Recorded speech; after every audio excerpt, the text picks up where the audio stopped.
नमस्कार, मैं मुकेश उदैनिया। आप देख रहे हैं सीधे बोल।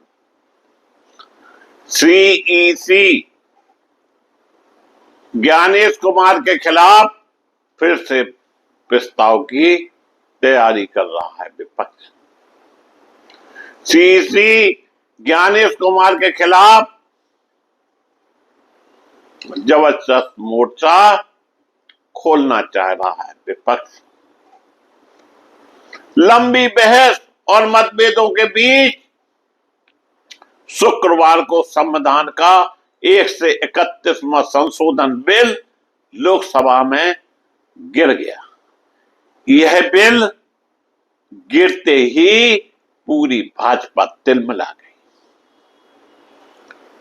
यह बिल महिला आरक्षण कानून में संशोधन लाने के लिए लाया गया था, परंतु दोस्तों यह बिल तो पहले ही पास हो गया था 2023 में। अब सीटें बढ़वाने के लिए यह नौटंकी हुई थी। सीधी बात पर नहीं हुई बहस और संविधान को चैलेंज किया गया था, इसीलिए 1 से 31वां संशोधन बिल गिरा। हालांकि बिल को पास कराने के लिए 2/3 वोट की आवश्यकता होती है। लोकसभा में चर्चा के बाद हुई वोटिंग के दौरान विधेयक के पक्ष में 2 से 98 वोट और विरोध में 2 से 30 वोट पड़े। ऐसे में आंकड़ा 2/3 मतों से बहुत कम रहा। कुल मिलाकर महिला आरक्षण कानून पास नहीं हो पाया। इसे लेकर राजनीतिक घमासान तेज है। संसद में इस जीत से उत्साहित विपक्ष एक और अहम फैसला लेने की तैयारी कर रहा है। विपक्ष दल सीईसी के खिलाफ फिर से महाभियोग प्रस्ताव लाने की योजना बना रहा है। सीईसी के खिलाफ फिर से एकजुट हो रहा है विपक्ष। कांग्रेस, टीएमसी समेत विपक्षी पार्टियों संसद में मुख्य चुनाव आयुक्त ज्ञानेश कुमार को हटाने के लिए एक और नोटिस लाने पर विचार कर रही है। यह कदम उनके पिछले प्रस्ताव को लोकसभा अध्यक्ष और राज्यसभा सभापति की ओर से खारिज किए जाने के कुछ दिन बाद उठाया जा रहा है। सूत्रों ने बताया, इंडिया गठबंधन की प्रमुख पार्टियां इस मामले में चर्चा कर रही है। माना जा रहा है कि एक संभावित मसौदा तैयार करने पर काम भी कर रही है।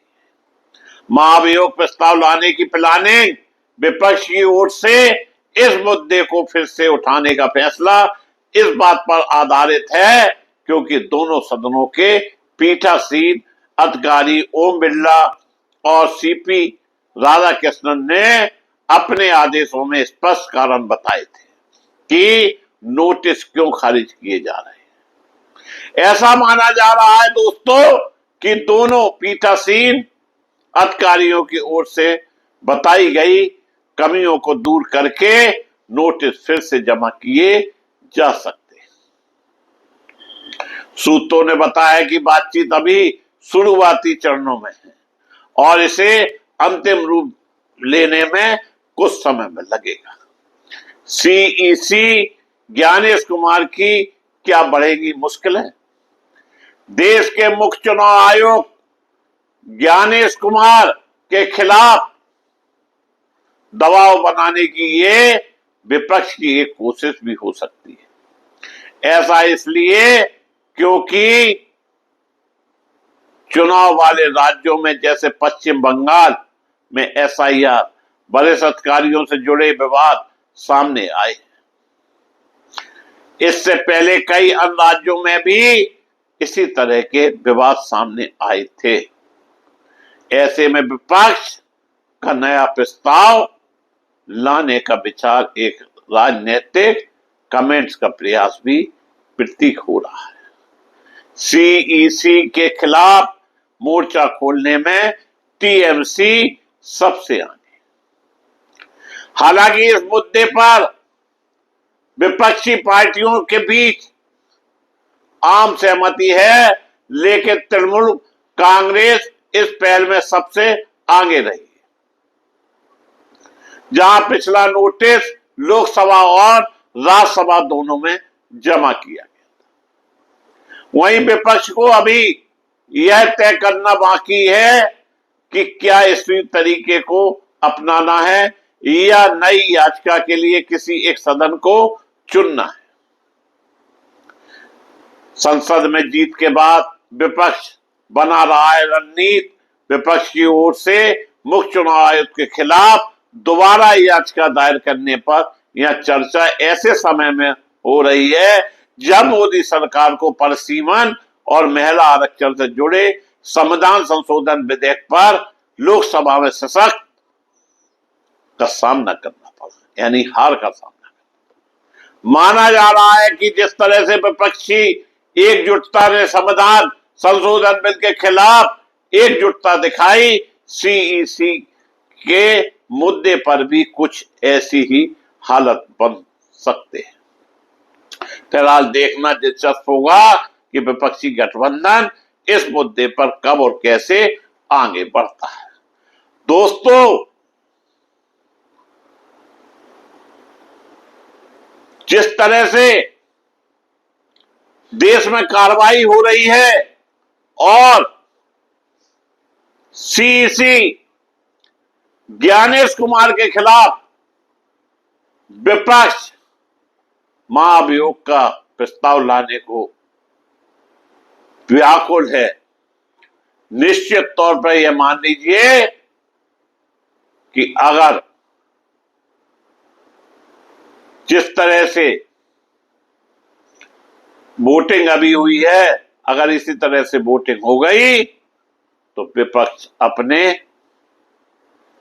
जो इरादा रखता है उसमें वो कामयाब हो सकता है।